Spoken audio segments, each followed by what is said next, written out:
So here we are again with the Center for Education and Learning and the speaker series live. And as announced before, the second recording, so to say, so I have the pleasure again to speak with Peter. Peter Maxwell Slattery. Peter, welcome. Always good, mate. Always good to do this. Yeah, and as I said, or as we mentioned, so the topic is Ascension. And we get into the first question directly. How does forgiveness play a role in the Ascension process? A lot. It's a huge part of it, I think, from experience and from knowledge, and doesn't mean I know everything. I'll give it a little bit of a preface with this. As I've alluded to and we've talked about before, I've got a lot of experiences with what some might call ghost hunting or paranormal investigations and dealing with spirits, as well as extraterrestrials and angelic and other forms of intelligences. In so many cases where you've got hauntings or spirits that still will occupy a certain area, sort of emotional to talk about because it's a huge effect. Meaning, when you can communicate with these spirits, they're not dead, they're just in they're in another form.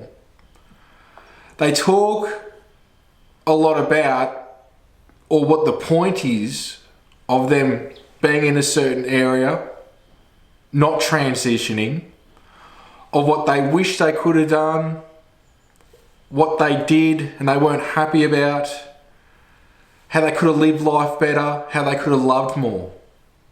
In a lot of cases, this is in a lot of different cases. And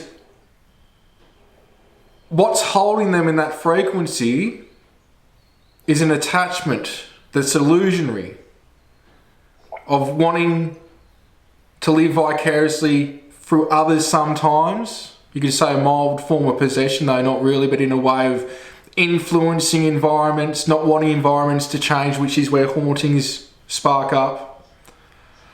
Not wanting to move on because they're so attached to a place that they built or that they spent time. It's the illusion. Because in a lot of cases I assist beings going and transitioning on. Once they get into that space, a veil's gone now, and whoa, that's just one chapter in the book of my soul.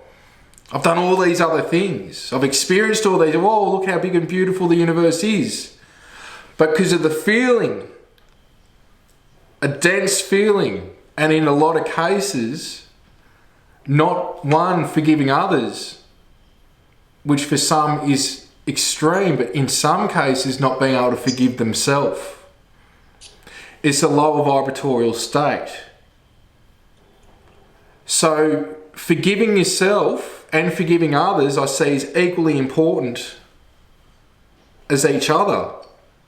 But it's hugely important and impactful on the ascension process. You were never cut off from source. There is never a situation that you will never go back to the divine. There is never a situation where you will never ascend. But in the illusion of time, the length of time that will take depends on the individual. And when one is stubborn, when one is trapped in their ways, when one can't forgive others, have compassion for others. And I know there are extreme cases when we're talking about murders and rapes and they did me wrong this way, that and the other. If you can't forgive and move on, it doesn't mean you don't forget. But the forgiveness in some cases is better for you to do first, for you to move on, and then the other bit can really kick in later, meaning the forgiveness of the other person. But if you're not going to forgive that person for your own peace of mind and your own sanity, I'm trying to water this down, because if somebody's not coming at it from where I'm coming at it, it's going to seem like, can't do it, They don't deserve it. This, that, the other. They're stuck in a low vibratorial state. That's what's affecting them to be in that state.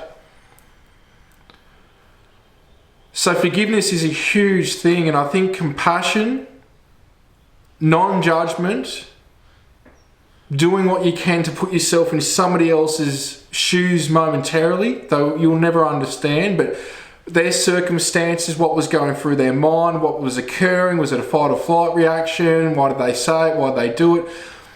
These things can help lessen the impact and also assist with the forgiveness process, because we've all made mistakes, we've all screwed up.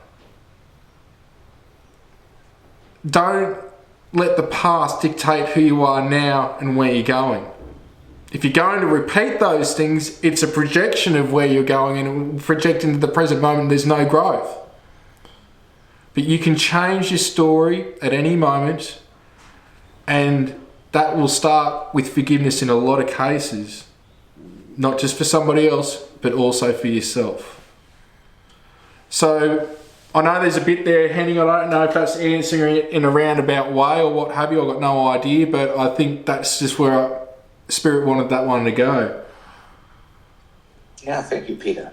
And I just want to add, just briefly. So, as said in the recording before, there's love, there's self-love, and there is forgiveness, and there is also self-forgiveness. Anyway, let's move on to the second question. How does one share their light with the world to play their part in the ascension process? By following their passion, which is their purpose. And it will change. There are gifts, there are talents, there's abilities that we all have. We can all do anything and everything. But through the book of our soul, through past and future lives, because they're all happening at the same time, there are things we've got access to. Things that we're just inherently from the soul good at. For some it might be healing, for some it might be teaching, for some it can be a variety of different disciplines, not just, one thing. Don't put yourself in a box with this, but when you're doing what you love and what you're passionate about, that joy is a spark of God. Just like when we're making love, or we're doing pleasurable things with others, or we're having fun together, or you see a band performing together and the energy's just bouncing off of each other. It's through that passion, it's through that love that we share that light with the world. Again, if you're in a lower vibratorial state, you're blocking that off. And yes, there's bills, there's this, there's that, the other. And as I say to people, if you're not going to make a change, you're going to keep repeating this. So I'd ask people, and it's not about money though, money in abundance, I call cosmic abundance, comes with it. It's not just finances, it will be relationships, experiences, networking, health, happiness. All these things are cosmic abundance that comes with it when you're living your purpose and you're living your passion. So I would ask people that are in a state right now that they may feel like there's no hope and they feel like they've got nothing to offer. What do you enjoy? Can you spend 15 minutes to an hour a day, even if you've got a full-time job, of trying to make that something you can do full-time? It's a snowball effect. You start giving it energy, it's going to build up. Before you know it, it's building up, it's building up, it's building up, it's building up. And it can be something that's viable to be doing full-time. But unless you're going to put the energy into it, unless you're going to have the frustration that you know you're better than what you are now, and I'm not putting anyone down, but if you're not happy working in a 9-to-5 job, if you're not happy doing whatever it is that you're doing, what are you going to do to make something, occur to make that change happen? Because, it does come down to the thing that no one else is going to make these changes. The universe and God will meet you halfway, but you have to get out of your comfort zone. You're going to have to make some choices. And those choices are going to be scary because, as I say, it's fear of the unknown and fear of security that stop people from thriving.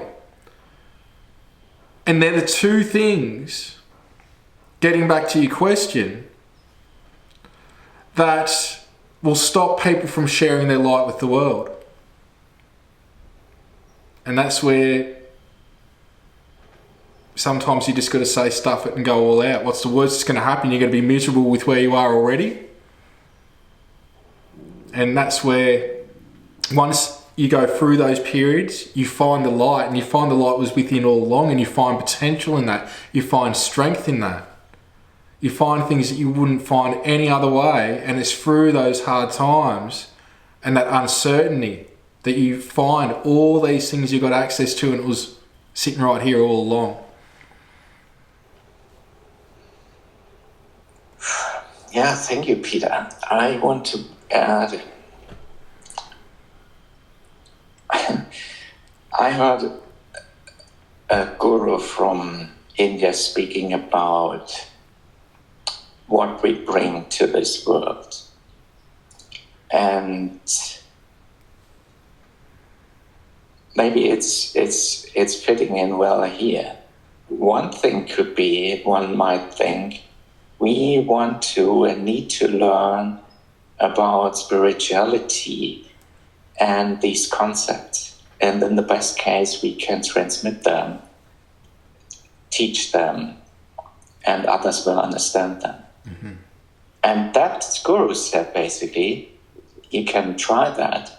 And in the best case, you make it absolutely precise and to the point to one person, hopefully to many others, but he still says it will probably not work ultimately because everyone is different, and even the best students will not get everything. And even the best teacher will not get everything across. And then he said, it is equally, if not even more important, if you enjoy, for example, playing football or soccer. It's maybe even better to do that than to do the other thing. And again, he said these two things, and in other words, he says, yeah, it's equally important to do this or whatever, where you feel the purpose, the passion, or then the joy. And you bring this to the world, and others will recognize it, will recognize maybe you for that, or one for that. But in any case, it makes a difference on a collective and on an individual level to bring that higher expression out and into the world. And it can also be these things like being patient or bringing peace into the world. Yeah, look, and a lot of this, from my experience, will involve service to others. If you really think about what you love doing and what you're passionate about, there will be a form of service to others naturally embedded in that. But that teacher, that guru is right. I've worked with thousands of people now, and what I can tell you is that in a lot of cases, I talk about the zone in my self-mastery book and some of the teaching material. I've got 13 books out there, and I noticed this a while back. And of course, I'm trained in 3 different types of yoga and meditation, and there's a whole plethora of things. I've spent 15 years dedicated pretty much full time to this journey of self-exploration and discovery through the experiences that led me to this. But my point with this is that when you're looking at this, you might be trying to mimic what others do. Now, in the last 15 years, I've done 7.5 years of meditation, sometimes 8 to 12 hours a day, mixed in with remote viewing. Sometimes while I was working a part-time job for 4 hours a day, which helped me get by in that period. Now, I did so much learning, and I continue now. I'm always doing courses and education, talking to teachers, some of the top people on the planet, because they can learn from me about the extraterrestrial multidimensional mind aspect in a different way.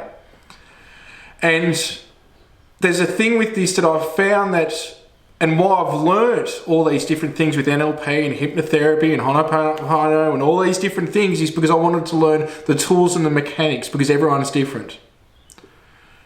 And in a lot of cases, I talk about the zone, that place that's like you're daydreaming.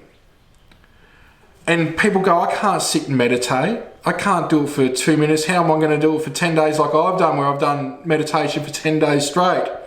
Or you do darkness for a few days and you're just sitting in complete darkness. Most people can't do that. And they don't have to do that. But then I'd ask them a question, where do you get into a zone? Like you're driving a car and you forget about time, or when you were sitting at school and you just start zoning out, daydreaming. Oh, I do that when I swim. Well, that's what you do then. You enjoy swimming laps? Yeah? Well, you go to the pool 3 times a week at least. Even if you do a few laps, that's your meditation. You don't have to be doing the stuff that I'm doing. And, you know, or what others are doing, what you're being told. You find what gets you in the zone. And what I say is mix that up as well.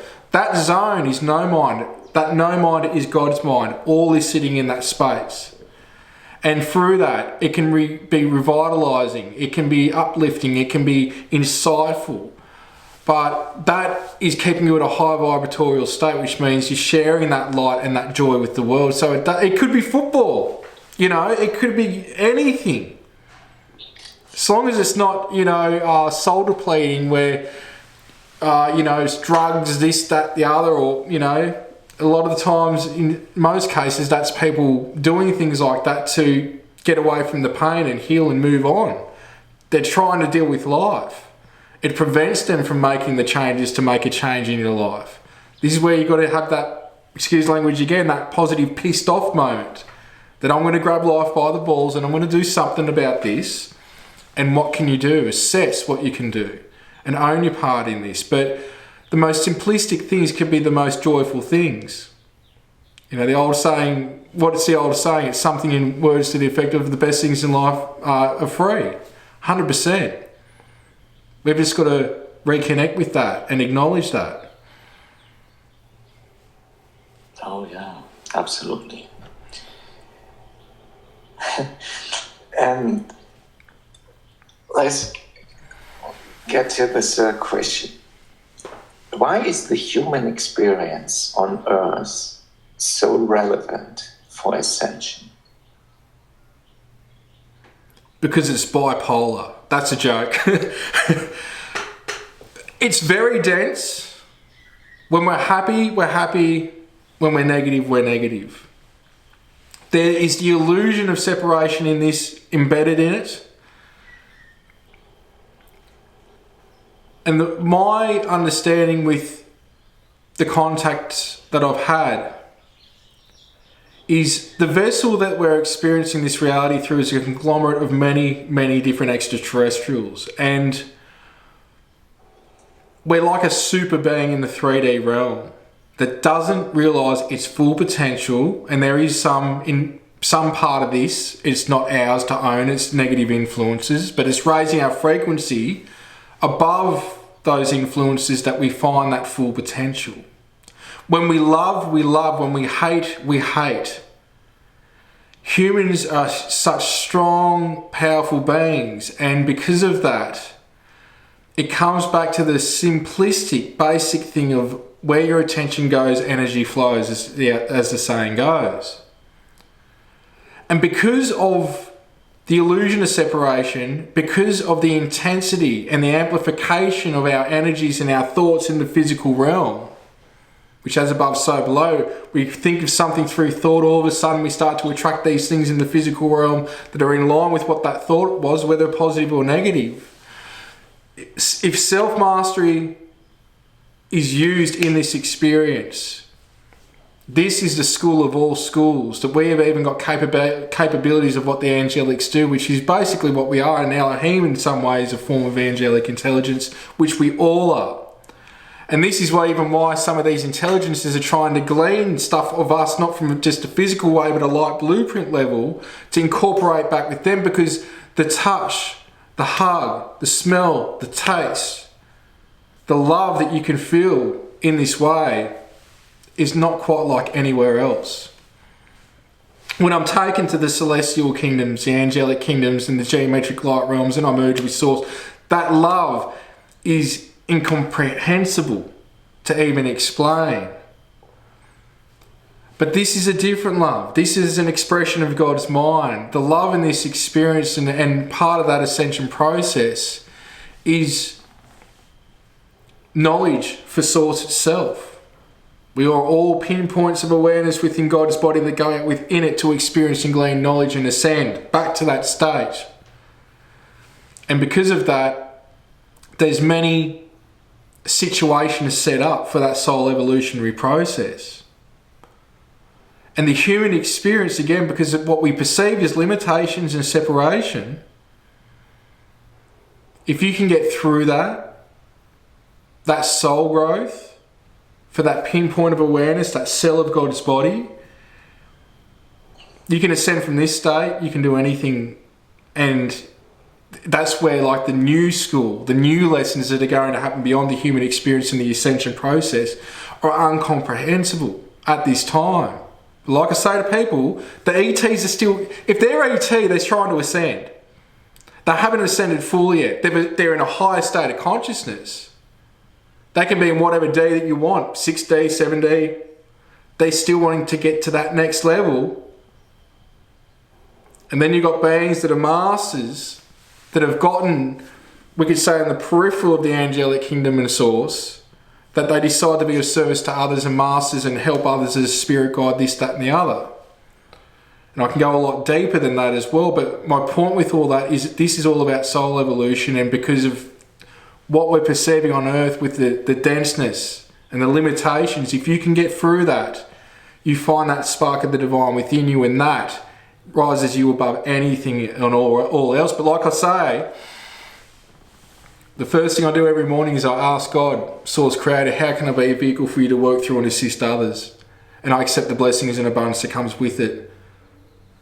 Because of that, I've gone leaps and bounds. Doesn't mean I know it all. I think we all do. In an out-of-body state, we've got access to all that is, and we do know it all. The human brain can't comprehend all that. So, a roundabout way answering that question, there is a bit to it, because there are many beings and civilizations out there that would do anything to experience what we're experiencing here as the earth human being, with the potential that we've got. There's a lot of jealousy out there as well. But you can't just jump into this earth human experience. You've got to be at a certain level to be able to handle it. And that's why right now, and anyone that's coming here, the powerful of the powerful, it doesn't mean there's any hierarchy in any of this. And there are some cases where beings have come here directly from source and they've got to download other people's experiences to handle it. Because it's so dense, it's like the biggest test. It's like, you sure you're ready for it? Just remember this is a game. I'm not going to remember when I go in. That's really what it is in a lot of cases. I'm lucky in that area that I've got memories and, of course, the experiences and everything going on, and following my path. And there's a lot out there doing the same thing, but sometimes that forgottenness gets you the results of what's needed, which is part of why there's the forgotten illusion of not remembering who and what you are. Yeah, thank you, Peter. So a couple of more points. So first one is, we need also, or it is sometimes beneficial to have humor, or to use it to heal. Then this planet, or Earth, is so relevant because it said the Creator has created here something as elsewhere, very unique, but some say this planet was created in this universe first.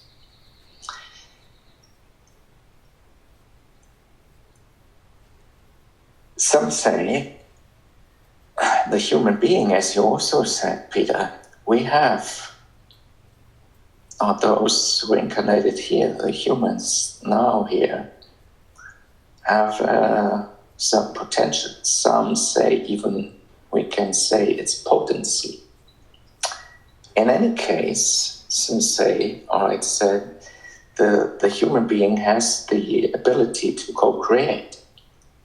Whatever that is, that potential, that own ability to co-create, just want to highlight. Identify it for yourself and be the best version of yourself. But of course, you can choose, everyone can choose a different trajectory because there is also free will. And then other beings. And that is also true for us. One is maybe here and there spiritually more advanced, but it said some extraterrestrials or beings from other planets are definitely compared to, because what has happened on this planet, spiritually advanced. But on a simple level, again, what we highlighted, find love, find forgiveness, and as maybe bit counterintuitive or a bit strange as it sounds at first, some say what humanity brings to the table is actually the element of love and forgiveness. We have this here more developed than in any other place of the universe or multiverse. Because here we went through and are going through so many things, and love and forgiveness are key aspects, I would say, to master this. And then something totally different still to that. So it's not totally different, but I want to add it here. Well, I'm called to add it. So I mentioned, for those who listened here to these recordings, a couple of months ago, I was on a travel from Bhutan to Thailand. And actually, but I did not mention it in the recording, also a couple of weeks again. And actually, it was even more of a stretch. I even did a journey, was really a flight around the world in only a couple of days. It's not about highlighting this, but it's more. I want to highlight a specific thing. I got a message in there, which I will share now. And again, do with that what you want. Use your discernment. But the thing is, what I got was a kind of message. I overheard a conversation from the Creator into the universe. And the source or Creator said basically a message about the Ascension. And that, in a simple summary, every being should recognize what is happening here, should realize what is happening here. As I said in 2 recordings before, it has come with that strong message from Creator to the realization of all. It was brought forward. It was kind of a really call to recognize that it is so crucial that species and other beings recognize, be aware what is going on here. And basically, everyone is called to move forward and move on. And it's, as I said it also, it's basically, we can say, a no-brainer. The frequency will be raised in any case. It's said.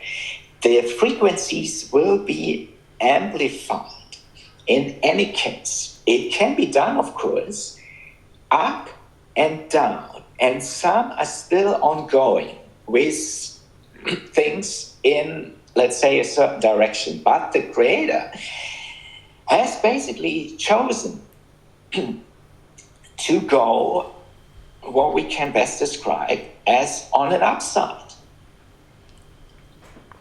And again, here, what we are called here to do is one way or the other, call it love, call it forgiveness, identify whatever is your purpose and your mission and what you can best bring to the world.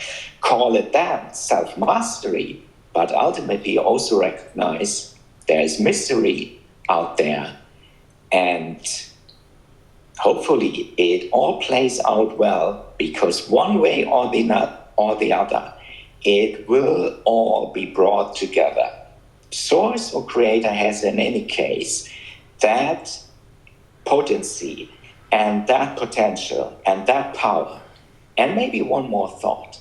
I, on purpose, and I didn't know about it, spoke about the protector. I will, in another recording, speak about that, because I also got some more information about that. But anyway, a lot of information and hopefully good news, but ultimately I guarantee it's not about me, it's Creator. It is beneficial for all, this process. It might be hard to understand what this is, why the Ascension is so important, and why it is so relevant, also what is happening here, and why it is really not only relevant here for those who are living here, but it is relevant for everyone. And maybe just to give a hint, again, a war might happen there and it might be still far away, but ultimately just project it going forward.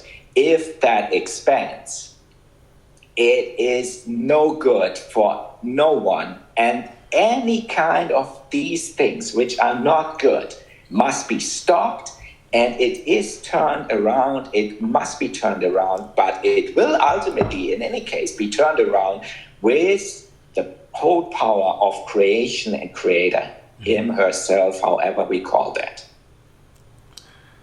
And in the light we unite. Either way.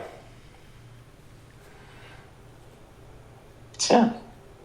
So, Peter, anything to add? No, I think we've covered quite a lot. I think it's a lot of food for thought for other people. And I've seen where it all ends up, and I know it's all beautiful. I can't prove that. I can't show that. I know that from experience, but just be the best version of yourselves. Be kind to yourselves. Have compassion and let your light shine through just being the best you and being joyful, having balance, and each day doing something to bring some light to somebody else's life. Okay. So again, all the best and all of the best for all. Blessings.